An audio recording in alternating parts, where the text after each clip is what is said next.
আল্লাহ আল্লাহ।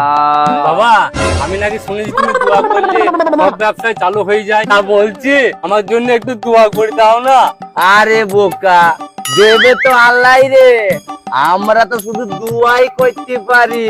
হ্যাঁ তো বলছি আমার জন্য একটু দোয়া করে দাও না। আচ্ছা ঠিক আছে। এ আল্লাহ, এ যে কাজ শুরু করেছে এর কাজ যেন অনেক বড় হয়।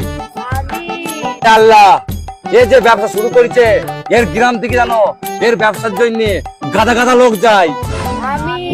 কিন্তু আল্লাহ তোমার কাছে আমার আর একটা দোয়া আছে, এর প্রথম খরিদ্দার যেন আমি হই, এটা তুমি অবশ্যই কবুল করিও। কিন্তু বাবা তুমি কি ব্যবসা শুরু করেছো? বাবা কোনো কাজ কর্মই তো পাচ্ছি না, ওই জন্য পাশের কবরস্থানে খবর খোঁড়া শুরু করেছি। আর আমার প্রথম খদ্দের হলেন আপনি, আমি অপেক্ষা করব, তাড়াতাড়ি চলে আসবেন। ও